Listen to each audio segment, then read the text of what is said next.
vedare tinokuchingamidzai zvekare kune chimwe chirongwa pano pazim Facebook Secrets and Confessions. Tadzoka zvekare nemamwe mamessages. Ruregerero vedare nekuda kwekuti ndina kukwanisa kuuploada maepisodes edu semazuva ose nekuda kweimwe conversation yandakaita neumwe mwanasikana uya ainge achiti iye musatanist. So by the end of the episode ndichange ndichizokuudzai the summary of that WhatsApp call conversation that I had nemwanasikana iyeye. It is very depressing zvimwe zvinhu zvacho izvo zvaakandiudza. Saka regedzai nditange ndaverenga mamwe mamessages awo andinawo andakatumidzirwa nana Haidi, then ndobva ndazokupai summary yezvatakataura inini nemwanasikana uyo ainge achiti iye musatanist. So message yedu yekutanga yakamira sekudai. So hanzi makadi zvenyu mukoma, please post for me as hidden identity. Ndiri murume ane makore 41 years ekuberekwa. Ndinogarawo muZimbabwe muguta reHarare kuBorodale West. Mukomanashi inzwai zvandakaita. Ndakamutsa mweya wababa vangu kumakuva kuti ndinge ndichiushandisa pakuprofita zvekare nemabusinesses angu. But izvi zvemabusiness mukoma tainge takasirwa mabusinesses edu nababa, because baba ivo vainge vari a very popular businessman, ende handikwanisi kuti ndinge ndichikuudzai the type of a business that we are running, because ndinotyawo kuti zvimwe kuda vekuziva vanokwanisa kuzonyumwa, nekuti this kind of a business that my dad used to do, a lot of people used to know him because he was one of the pioneers in that industry. Nyaya yangu zvizere yakamira yakadai. Ndichatangira kumashure kuti Munzwe kuri kuenda nyaya yangu kusvika ndichizonomutsa mweya wababa vangu. Mumba medu takaberekwa tingori 5 chete, vakomana tiri 3, vasikana vangori 2, asi vabereki vedu vose vakafa mukomanashi pavakazosara vachizonoshayika. Inini mukoma ndainge ndava kumaform 2. Amai vangu ndo vakazopedzisira kushayika. Amai vanonzi ivo vainge vabatwa vaine boyfriend, because at that time tainge tava kusagara kufamily house kunova kuri uko ndiko kwandinogara pari zvino. Tainge tava kugara kuplot, saka kuplot ikoko ndo kwakazonzi amai vedu vakazobatwa vaine chikomba. Saka amai vanozonzi ivo vakabva vazogadzirwa nevamwe bamunini, because bamunini ndo vainge vakati vainge vachida kugara amai vedu nhaka, but amai vainge vakaramba. Saka amai vakamboti garei kufamily house yedu yekuno kuBorodale. Saka pavakazonzwa zvichinzi bamunini vainge vava kugara kuplot rainge rasiyiwa nababa, amai ndo pavakabva vazosiya malodges kuno kuBorodale. Ndokubva tazoenda tikabva tazonotanga kugara kuplot kuya, but isusu tainge tichienda zvedu kuboarding school. Baba vangu vainge vari musoja, amai vangu vainge vatori mufundisi, but hameno kuti chii chakazoitika kuti amai vange vachizosvika pakuita maboyfriends. Zvimwe kuda inhau yekuti vainge vanyanyisa kushungurudziwa nabamunini, because hanzi dzimwe nguva bamunini vaitouya tisipo vobva vatotanga kutodzinga amai vachiti ivo vainge vachida maproperties awo ainge akasiyiwa nababa. So amai vakazoti vabatwa vaine chikomba. Hanzi ivo bamunini ndo pavakabva vazofamba. Bamunini pavakafamba hanzi vakabva vazoenda kune imwe n'anga yavo iyo yainge ichigara kuChipinge. Ndokubva vazonopiwa mushonga wekuti vange vachiuraya amai, but vainge vasingadi kuuraya amai vedu chete, vainge vachida kutouraya nesu kuitira kuti vakwanise kuzosara vachidya rifa iro rainge rakasiyiwa nababa vedu. Amai vangu mukoma vakangotanga kungorwara, ndokubva vatofona titori kuchikoro, tikabva tatodanwa naheadmaster. Ndokubva tatotaura namai vachiti ivo vainge vasinganzwi zvakanaka, vakabva vati ivo vainge vafunga kuti vange vachidriva vachibva kuplot vachidzoka kuno kuHarare, because it was not a long distance. Saka amai vakazoti vari munzira vachibva kuplot vachiuya kuHarare, amai ndo pavakabva vazongoita head on negonyeti. Saka chakanyatsokuitika ipapo hatizivi. Then takazongonzwawo nemakuhwa kuti bamunini vakazotorana nemamwe madzikoma avo vakabva vazoenda apo pacho painge pakafira amai vangu, amene kuti chivanhu chavakasvika vakanoita ipapo chainge chimbori chivanhu chakaita sei. So mukoma amai vakazoti vavigwa, then tikabva tanzi isusu sevana taifanira kuti tinge tichitsvakirwa guardian. Saka bamunini ndo vakazoti ivo vainge vachida kuti vange vachizova our guardian.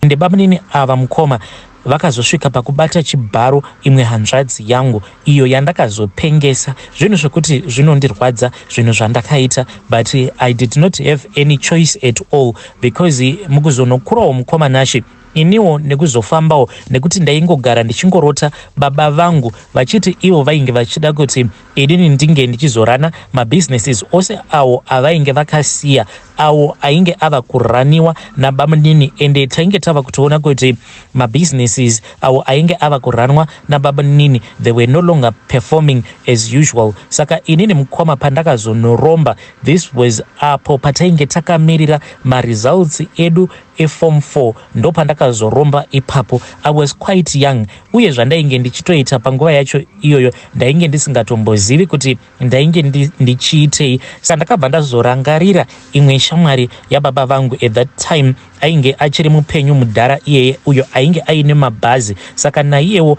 ainge achigarawo muborodol. I just remembered him one day, ndainge nditori kuplot, then I just said let me go and see him. Ndo pandakabva ndazopinda muroad, ndokubva ndazouya ndikasvika pamba pavo, ndikabva ndazotanga kutaura naye mudhara uyu, ndikabva ndazomuudza everything that had been happening in the family, uye iye akabva ati he was just waiting for me. So inini ndakabva ndazoudzwa kuti baba vangu ivo vainge vaine zvinhu zvavo izvo zvavainge vachishandisa kurana mabusinesses avo, but zvinhu zvavo ivo zvainge zvisiri zvinhu zvainge zvichirarama neropa revanhu, but izvo zvainge zvichingorarama neropa remombe. Ndokusaka vainge vakatenga plot. Mudhara uyu akabva azoti kwandiri, zvandiri kuda kuti unge uchiita ndezvekudai, ndiri kuda kuti unge uchizodzokera kuplot. Kana wadzokera kuplot, then obva wazonotora bhuru, obva wazoritinha bhuru iroro uchipinda naro musango. Kana wapinda naro musango, then obva wazoriuraya,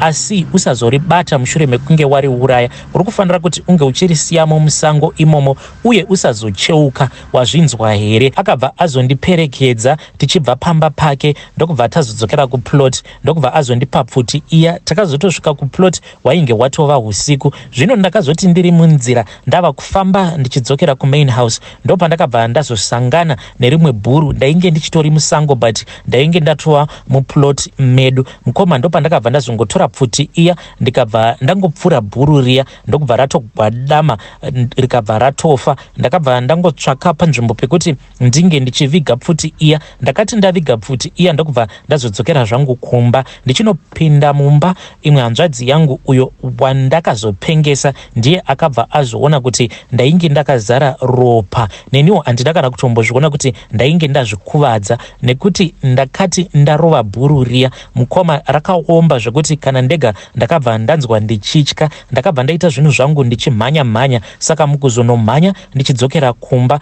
ndo pandakabva ndazozvikuvadza. Akabva azondibvunza kuti ndainge ndichibva nepi. Iye akabva azotanga kunyumwa, ende zvakabva zvazoita kuti ange achizotanga kurota. Even by the time apo pandakazoromba, akabva atorota hope. Akabva azondiudza kuti iye aiwanzo kundirota inini ndichichera makuva, uye ndichiviga hama one by one. Hanzi kusvika dzinza rose rapera, hanzi ndainge ndichingoviga hama one by one. Saka ndakabva ndatoona kutoti munhu uyu ane kakunyumwa ako kaainako. Ndikabva ndaona kuti it was far much better kuti munhu ndinge ndichingomupengesa. Uye nanhasi uno anoti kana akada kutaura zvaanenge achida kutaura, vanhu vazhinji vanobva vangoti murwere wepfungwa, but chavasingazivi ndechekuti zvaanenge achitotaura izvozvo zvinenge zvitori zvechokwadi, ende ndo zvinhu zvaanenge achitoona zvichitoitika. So mukoma ndakazoti mangwana acho ndokubva ndazofonera mudhara uya, akabva azouya. Pose apa hapana kana munhu ainge achimbozviziva kuti ndo zvandainge ndakaita. Takabva tatanga kufamba nemotikari yake tichiita sekunge tainge tichingomema-mema plot. Mukoma ndo patakabva tazosvika panzvimbo paya apo pandainge ndakaurayira bhuru riya, zvekare apo painge paine pfuti iya iyo yandainge ndakaviga. Then mundara uya ndakabva ndazomupa pfuti yake, ndokubva azoti handi tinge tichinotarisa. Mukoma tikati tasvika panzvimbo paya pandainge ndakaona bhuru riya richigwadama pasi richizonofa, ndakabva ndaona kuti bhuru riya rainge rakapera kudyiwa nechemukati. Zvino zvakabva zvazoti kwandiri, unokwanisa here kuti unge uchizoramba uchizongotipa ropa remunhu, nekuti kana ukagara watijaidza ropa remunhu hatichakwanisi kudzokera zvekare kumashure kuti tizotanga kunwa ropa remombe. Ndikabva ndati hongu ndinokwanisa manzi. Saka ndainge ndakakalkuleta ndikati ndinoda kutanga ndachekeresa ivo bamunini, ndobva ndazochekeresa amainini. Kuzoona ndazopedza kuchekeresa vana vavo makore anenge atoti fambei. But mukomanashi zvinhu izvi ndaisatoziva kutoti zvinokara ropa kudaro. Ndokusaka baba vangu vainge vakashandisa hungwaru nehuchenjeri hwekuti vange vachipota vachizviurayira mombe kuti zvinge zvichizonwa ropa remombe. But inini mukoma, nekuda kwekuti ndainge ndichida kurivenja bamunini, ndakabva ndazotanga kuzvipa ropa revanhu. Saka bamunini ndakabva ndazovachekeresa. Bamunini ndokubva vazoshayika. Mushure mekunge bamunini vashayika, after 6 months ndo pandakazonzwa zvichinzi amainini vainge vashayika.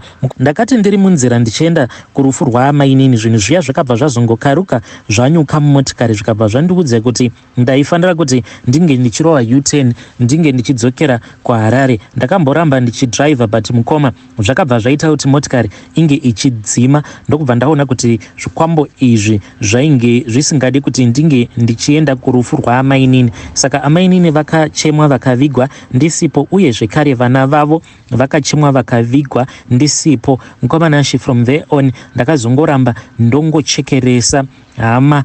Then uyu hanzvadzi yangu ndo paakabva azongotanga kungotaura. Saka mukutaura kwaainge achiita ndakabva ndaona kuti munhu uyu kana ndikamusiya akadai anokwanisa kuzondiexposa. Ndikabva ndati ndiri kufanira kuti ndinge ndichimupengesa. Saka kumupengesa kwacho kwandakamuita ndainge ndiine imwe n'anga iyo yandakatsvakirwa. Saka ndakabva ndazoenda ndikabva ndazonobhadhara n'anga iyaiya. Ndokubva ndazoti kune vehukama taifanira kuti tinge tichifamba. Saka takabva tazoenda pamba peng'anga iya. Tichinosvikapo pamba peng'anga, n'anga iya yakabva yazoita mhiko, ikabva yati tose taifanira kuti tinge tichibata tsvimbo yayo. Saka takabva tazobatiswa tsvimbo. Hanzvadzi yangu yakati ichingonobata tsvimbo iya ndokubva yatanga kupenga, ndokubva areurura zvinhu zvenhema. Akabva ati iye ainge ari muroyi, ainge akajoiniswa zveuroyi nagogo vedu vanova vari amai vainge vakabereka baba vedu. Saka vanhu vose vakabva vangofungidzira kuti chainge chiri chokwadi, because tainge takambonzwa nyaya yekuti ivo gogo vainge vari muroyi, but vakazoshayika zvavo tichiri vadiki. Saka nanhasi uno hama dzinongoti hanzvadzi yangu iye anopenzwa neuroyi hwake. Uroyi hwake ndo hunomupengesa, but havatozvizivi kuti kubatiswa kwaakaitwa tsvimbo yainge yakagadzirwa nen'anga iya ndo zvinhu zvakabva zvazoita kuti ange achizopenga izvozvo. Uye ndakabva ndazoti aiwa, rekedzai ndinge ndichigara hangu naye, nekuti mwana waamai vangu ndokuzotogara kwandakazoita nayo hanzvadzi yangu. So mukomanashi ndokuromba kwacho kwandakaita uku. Zvino baba vangu sezvo ivo vakavigwa kuplot, mukoma ndakabva ndazoperekedzwa naye mundara uya nen'anga iya. Ndokubva tazoenda ndikabva ndazonzi ndaifanira kuti ndinge ndichirara paguva rababa. Zvino ndakati ndaromba ndaita mhiko dzangu, then ndakabva ndazonzi ndaifanira kuti ndinge ndichizomutsa mweya wababa. Saka iwo mweya wababa zvaunoita ndezvekudai, vanhu kana vakafunga kuda kufamba vakafunga kuenda kumaprofita, mweya wababa unobva wazomhanya obva wazonopfeka muprofita uya. Then muprofita uya paanenge achiprofita, baba vangu ndo vanenge vachitaura. Saka ivo vehukama pavanofamba vanotongoudzwa nemaprofita kuti vari kuroyiwa nehanzvadzi yangu, but havatozivi kutoti vanenge vachitonyeperwa nemweya wababa vangu. Wesi kana vakatoenda kun'anga, n'anga iya kana isina kusimba zvekare inobva yatopfekwa nemweya wababa vangu, then yobva yatanga kushopera. Iyo inenge ichitofungidzira kutoti iri kutoshopera zvechokwadi, but inenge ichitoudzwa zvekutaura nababa vangu, ichiudzirwa nemweya wababa vangu. Saka ndokuwina kwandinoita chigemu chacho ichocho, ende hakuna kana munhu anotombosuspekta kuti ini ndo zvandakazoita izvi, ende ndinotorakidzawo hama dzangu rudo chaizvo, ende hama dzangu hadzitozvizivi kuti wacho uyo wandinenge ndichinyanya kurakidza rudo ndiye wacho anenge ari pachijana, anenge achifanira kuti ange achizochekereswa, ropa rake ringe richizonwiwa nezvikwambo izvi zvandakasiyirwawo nababa vangu. Ndiyo confession yangu iyi mukoma. Hei vedare, ndo message iyo yandakatumidzirwa ichibva kuna mukoma vedu. Zvakangoma hazvo vedu we, iwe unenge uchiti waenda pamuprofita akati, waudzwa zvakati, obva wati zvandaenda futi pane mumwe muprofita ndaudzwa the same story. Saka ndo chokwadi, izvo hanzi mweya wemufi unenge uchingofamba uri kumberi, obva waenda obva wanopfeka muprofita uya. Strange things do happen in this world. Zvandakuudzai patatanga chirongwa kuti ndakazoyevha WhatsApp call conversation nemwanasikana uya. Saka ndichangokupaiwo narration izvo zvaakandiudza. Saka iye akati paakaita initiation, hanzi initiation yacho yakazonopedzisirwa mugungwa, pasi pegungwa kuIndian Ocean, asi hanzi zvizhinji zvacho zvakaitirwa munomu muzimu, hanzi uye ainge achibatsirwa nemanurses because painge pachidiwa vana, hanzi vana vainge vari below 2 years ndo vaifanira kuti vange vachizoshandisiwa painitiation process yacho. Saka iye akati hanzi manurse vatoriko masatanist, but hanzi havana kuwandira kumagovernment nekumapublic hospitals. Ndakabva ndabvunza kuti why is it vasina kuwandira kumagovernment nekumapublic hospital, nekuti ndokwatinototarisira kakuti avo vanenge vachiita zvesatanism vawandirewo ikoko because kunowanda vanhu. Iye akabva azoti kwandiri, mwanasikana uyu, hanzi mukomana achi, zvinoitika in this world, hanzi the more the person will make their money, the less they will depend on God. Hanzi vanhu vazhinji they will only depend on God because of poverty. Hanzi kana uri murombo, you have to depend on God, you have no choice. Saka faith yako iyoyo, kunyangwe iri faith inenge iri shoma, but the moment that you put your trust in God, hanzi pane zvinotoitika in the spiritual world, even though you do not see the results, but kune zvinenge zvatoitika in the spiritual world. Saka akabva azoti, take for an example someone that is considered to be wealthy. Munhu iyeye kana kuri kunzi akarwarirwa nemwana, anokwanisa kumhanya nemwana wake vobva vazoenda kuprivate hospital. So there is no need for that person to trust in God, because we all know kuti kuma-private hospital you are given quality care. Saka that person will put his trust into the doctors, not in God. Kunyange akanzi anamata, but kanenge kangoriwo kamunamato kaya kekungoti zvingondibvawo, but the trust will be in the private institution, not in God. And like murombo uyo anenge amhanya nemwana wake kuhospital, apa achitobatwa futi rafu nemanesi. Saka anenge achingonamata arimo muchipatara imomo achingoti, Mwari tarisaiwo mwana wangu. Saka manesi awa avakashandidzana nawo hanzi anowanikwa kuma-private clinics. Saka hanzi pane imwe couple, a wealthy couple, yakazouya nemwana uyo ainge ari below 2 years. Mwana uyo hanzi ainge achirwara. Mwana uyu paakauya hanzi ainge achinzwa nhova, he was dehydrated. Saka manurses aya mukuzonotaura necouple, hanzi vakabva vazopa recommendation kune couple iyoyo kuti vange vachiendesa mwana uyu either kune vanhu vechivanhu kana kuti kumaprofita. Already hanzi manurses awa vainge vatori nemunhu wavo uyo wavainge vakatoronga kuti vange vachizopa mafone numbers avo kune couple iyi, because couple iyi iyo yakabva yazoti yainge isina kana kwayainge ichimboziva kwekuti inokwanisa kuenda kuchivanhu zvekare nekumaprofita.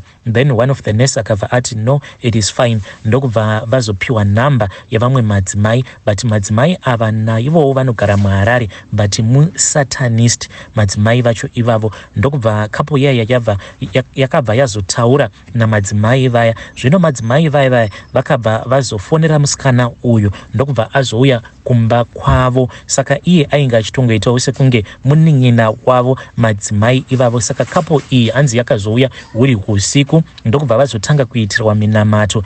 Then mwanasikana uyu achitaura anoti hanzi munhu wose paya paunozvarwa hanzi unenge uine an innocent spirit. Hanzi kana zvichinzi babies are innocent, hanzi what it means is that panenge paine this other spirit that is an innocent spirit that we are all born with, but nekufamba kwenguva that spirit inozoita ichifeda away yobva yazodzokera kuna Mwari. Saka hanzi mwana uyu vainge vachida kumutorera that innocent spirit, so the only way that they can do that hanzi is by instilling fear into the child. Saka mwana uyu paainge ozonamatirwa achikweshwa nhova, since this child ainge asingagoni kana kudya kana kuita sei, ainge ava kusagona because of the dehydration. Saka paya paainge achimanikidzwa achikweshwa nhova, hanzi iye zvaainge oona kufesi kwamadzimai ainge ava kuona madhimoni, ndokusaka ainge ochema,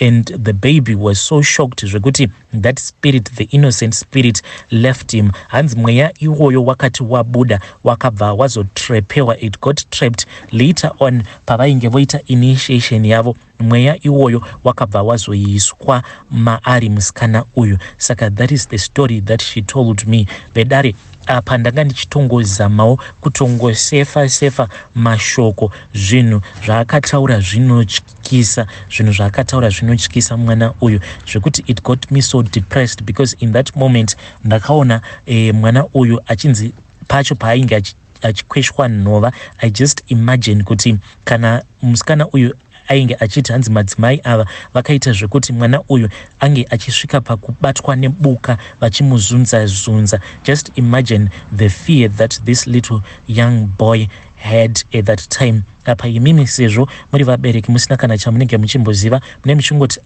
ndo kugadzirwa kwacho zvimwe kuda kwenhova, izvo mwana vaida kumusvitsa pastage iya yekuti anorohwa nefear kusvika mweya wake, the innocent spirit that he was born with, wazobuda mumuviri make. Strange things do happen in this world. Nyaya iyoyo, yeah, it left me traumatized and depressed. Asi, let us talk about this issue in the comment section. Yay.